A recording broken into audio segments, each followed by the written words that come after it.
Terus kemudian yang berikutnya, kadang-kadang mereka ada ketakutan, wah iki engko malah urusannya jadi panjang.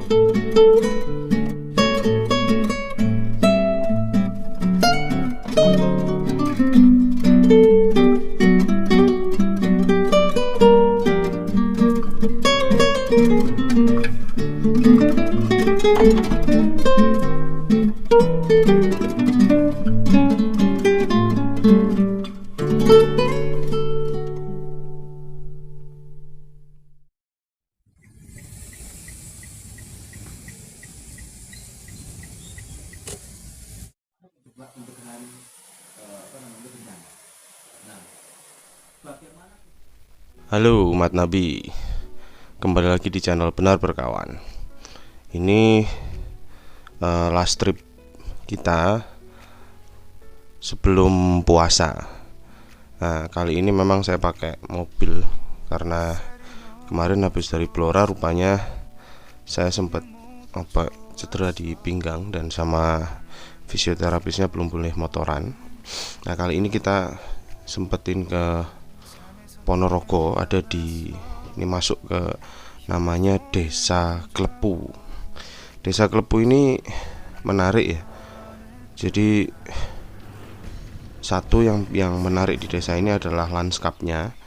Dia adalah kawasan persawahan, ada di lembah, dikelilingi oleh pegunungan. Ada di balik di balik ini loh, di balik Telaga Ngebel. Kalau ditarik-tarik bisa tembus Telaga Ngebel. Halo. Nah, hal yang lain yang menarik di Klepu adalah di sini itu terkenal dengan wisata religi bagi teman-teman penganut Katolik. Di sini ada Gua Maria. Jadi kalau ceritanya itu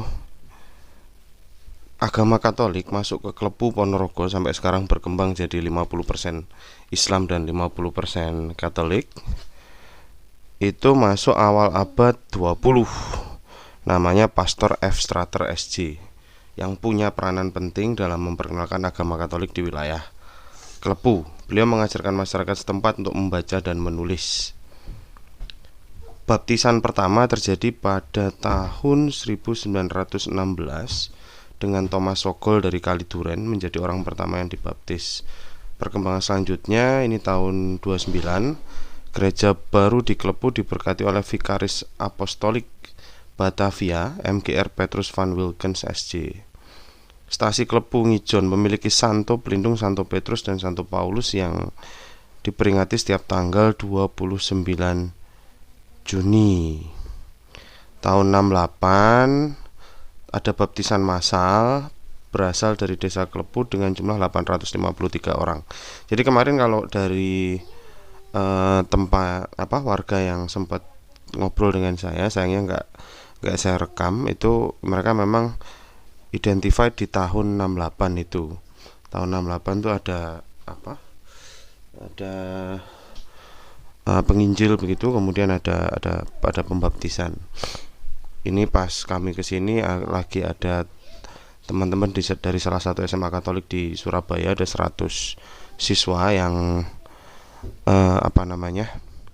yang lagi field trip begitu di sini.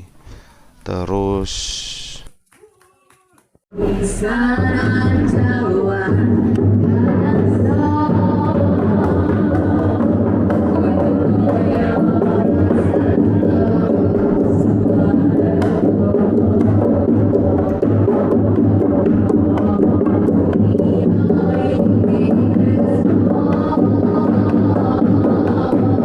lagi kembangkan itu. Ini ada salah satu kesenian yang ada di sana.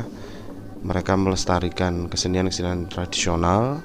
Reog sudah pasti karena di Ponorogo. Terus musik-musik yang erat dengan kehidupan petani seperti menggunakan lesung dimainkan oleh anak-anak muda.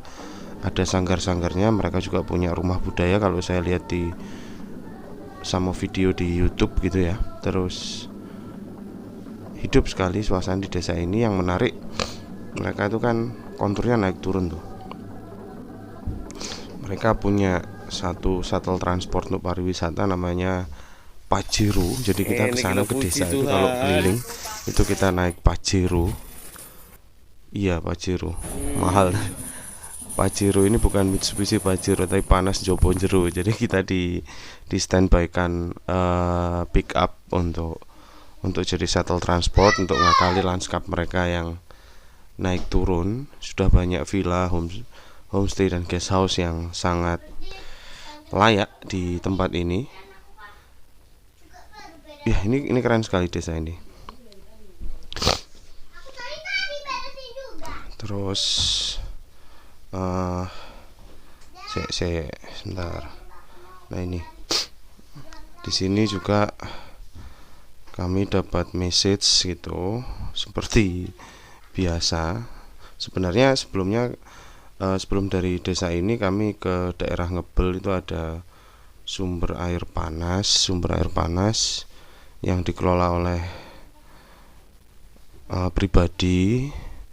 Katanya juga ada beberapa orang yang datang ke sana untuk tujuan religius gitu ya, religi dalam tanda kutip. Tapi kami nggak dapat message apa-apa. Ini juga kami nggak nyari. Tiba-tiba ada pesan yang datang dari someone from gitulah, dari alam semesta lah, seperti biasa. Pesannya kalau dibunyikan Sancoko Kertaning Budi Rinekso Poroweni Adi Bongso Tumoto Kriyan Poro Ambek Siro Diroyo. Seperti biasa ini data sekunder. Kita coba googling artinya. Sancoko diartikan sebagai niat atau tujuan. Kertaning Budi berarti kebersihan atau kemuliaan budi pekerti. Jadi Sancoko Kertaning Budi adalah niat dengan kemuliaan budi pekerti. Rinekso Poroweni itu adalah dijaga oleh orang-orang yang bijaksana. Adi Bongso Tumoto Kriyan adalah keturunan yang mulia, hidup teratur dan makmur. Poro Ambek Siro Diroyo bisa diartikan sebagai dihormati atau dimuliakan. Jadi kalau mau diartikan semua menurut Gemini, para tindakanmu dihormati. Jadi secara keseluruhan bait ini mengandung pesan tentang pentingnya memiliki niat yang baik, menjaga budi pekerti, hidup dalam keteraturan dan menghormati tindakan yang mulia. Bait ini juga menggambarkan harapan akan kehidupan yang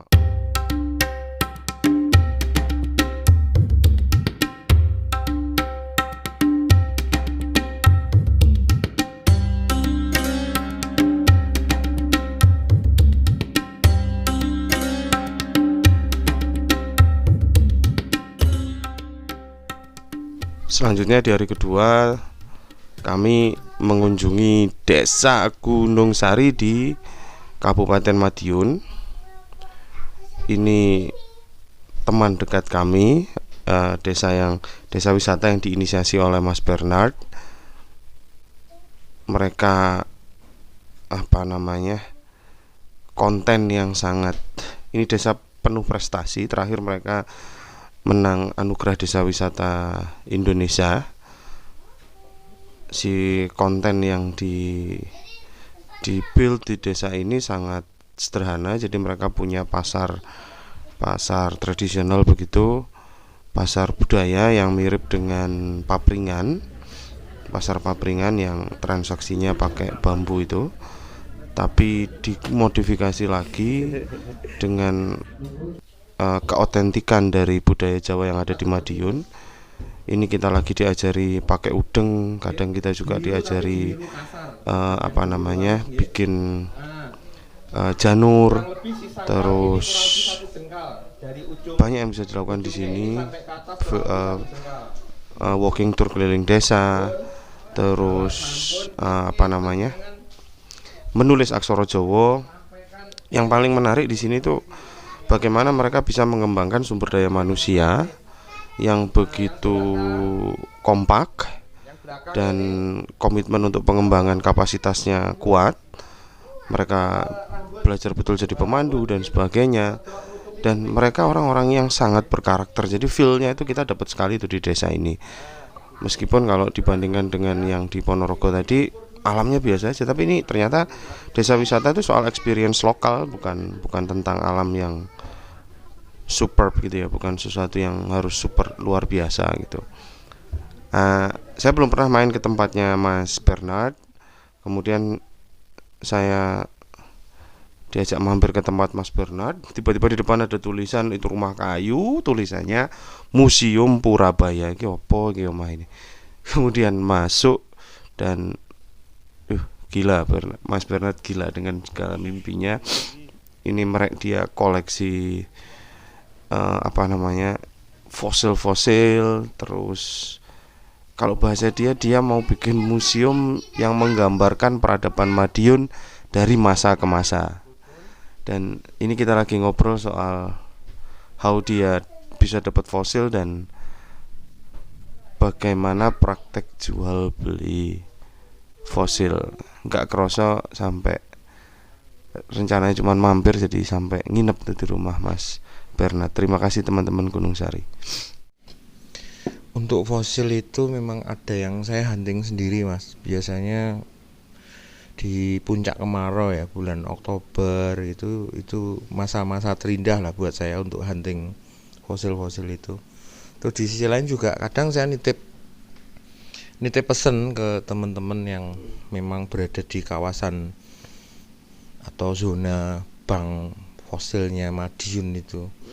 Misalkan nanti ada temuan atau apa gitu, tolong dikabari gitu. Jadi saya mencoba untuk Mas ya, walaupun tidak secara keseluruhan tapi minimal Museum Purabaya ini punya koleksi yang memberikan gambaran kehidupan binatang purba di masa lalu itu apa saja gitu. Tujuannya kan memang untuk koleksi museum, Mas. Jadi museum saya ini insya Allah mencoba menjawab tantangan dunia permusiuman Indonesia yang stuck. Jadi saya membuat sebuah museum tematik periodik. Jadi museum yang memajang koleksinya sesuai dengan periodisasi sejarah di Madiun. Nah, sayangnya semenjak saya ngerintis museum dari 2014, terus kemudian saya mengajukan izin di tahun 2018, sampai hari ini izin itu belum keluar, yang mengakibatkan museum ini tidak berjalan sesuai rencana. Jadi pajangan ini, koleksi yang museum yang sekarang ini harusnya begitu SK penetapan museum itu keluar dari kabupaten, ini hanya bertahan 6 bulan di ruang pajang. Habis itu nanti lanjut lagi dengan koleksi berikutnya di era zaman batu. Terus kemudian 6 bulan berikutnya itu koleksinya nanti sudah ke masa perundagian gitu kan. Dan seterusnya sampai kemudian bab ke-10 itu berbicara tentang tragedi 65 dan pengaruhnya bagi kehidupan masyarakat di Kabupaten Madiun. Dengan cara seperti itu saya mencoba membangun keingintahuan masyarakat Madiun pada khususnya dan masyarakat Indonesia pada umumnya untuk berkunjung ke museum ini secara periodik 6 bulan sekali karena koleksinya berganti. Jadi sama seperti baca buku atau nonton series, lihat film series gitu. Karena kalau kehilangan satu series itu berarti harus nunggu 5 tahun yang akan datang gitu. Jadi itu sudah saya diskusikan, sudah saya bicarakan, sudah saya konsultasikan dengan Pak Siswanto yang kebetulan juga Kepala Museum Nasional di Jakarta. Dan beliau, ini ide bagus Mas, justru saya kaget jenengan menemukan pola yang seperti itu. Dan semoga nanti Museum Nasional pun juga akan mencoba membangun eksebisi agar orang itu juga berkunjung ke Museum Nasional secara kontinu gitu. Ini berarti fosil ini milik jenengan pribadi. Iya. Jadi karena memang saya kumpulkan dari semenjak 2014 Mas. Jadi sudah saya registrasi temuan dari daerah mana, terus kemudian itu nomor koleksi nomor berapa. Semuanya sudah saya bukukan, sudah saya registrasi sesuai dengan peraturan PP ya kalau nggak salah, peraturan perundang-undangan tentang permusiuman ya. Jadi saya mencoba memenuhi itu sebagai syarat untuk bisa keluar izin atau rekomendasi dari pemerintah kabupaten. Fosil apa Mas yang paling istimewa? Kalau menurut saya dan berdasarkan kunjungan tamu dari Museum Zoologi, mereka terkaget-kaget ketika melihat yang ini, fosil hippopotamus. Karena itu termasuk rare item. Jadi yang ditemukan di Indonesia hari ini menurut informasi kemarin dari tim Museum Zoologi, dengan yang kondisi seutuh ini Mas, itu hanya sekitar 5 atau 6 gitu seingat saya. Ini ketemu di wilayah perbatasan Madiun dengan Bojonegoro. Okay. Jadi sekitar kawasan hutan di situ Mas. Siapa yang menonton? Maksudnya sampai ekskavasi sendiri atau? Oh enggak, ini dapatnya dari masyarakat di sana Mas. Jadi ketika menggarap di area kawasan hutan terus kemudian nemu ini. Artinya masyarakat jual beli sebenarnya. Ya boleh dikatakan seperti itu Mas. Okay. Harganya berapa Mas kalau di? Ini Mas. Waduh. Ini sebagai gambaran bagaimana dunia fosil bekerja ya. Iya. Kalau kayak gitu. Okay. Kebetulan mungkin yang nemukan sendiri juga nggak tahu ya itu fosil apa gitu loh Mas. Jadi mungkin karena dia tidak tahu itu fosil apa dan akhirnya juga tidak bisa menentukan ijole, saya ganti saya ongkos pengangkatannya itu, ekskavasinya itu. Jadi waktu itu dia minta sekitar kalau nggak sekitar 10-an juta ya, 10-an juta. Terus kemudian kita akhirnya sepakat di harga sekitar 5 juta Mas. Okay. Jadi nego los-losan gitu ya? Gimana Mas? Negonya selos gitu ya? Iya, bisa jadi karena itu tadi ketidaktahuan itu apa gitu. Ini sepanjang sepengetahuan saya ketika sering ke lapangan dan ketemu dengan masyarakat yang terlibat di dalam rantai pasok rantai pasok perfosilan ini. Ternyata memang ada jaringan tertentu yang bahkan saya dapat laporan itu ketika nanti jumlah temuannya itu sudah banyak, itu sekali pengiriman ke salah satu kota besar di Jawa Barat sana itu bisa 1 box Mas, dan sudah packaging dengan kotak-kotak kayu dan lain sebagainya seperti itu. Jadi kayak ada penadahnya gitu sih sebenarnya. Jadi upaya saya itu paling tidak ada 1 spesimen yang tidak kemudian keluar dari Madiun. Jadi saya belum jawab kenapa kok lebih cenderung langsung masuk ke dalam sistem jaringan itu. Jadi begini Mas, yang saya dapat dari teman-teman yang suka nemu fosil-fosil seperti ini, kenapa mereka langsung menjual ini ke katakanlah ke pasar gelap ya, pasar gelap perfosilan itu.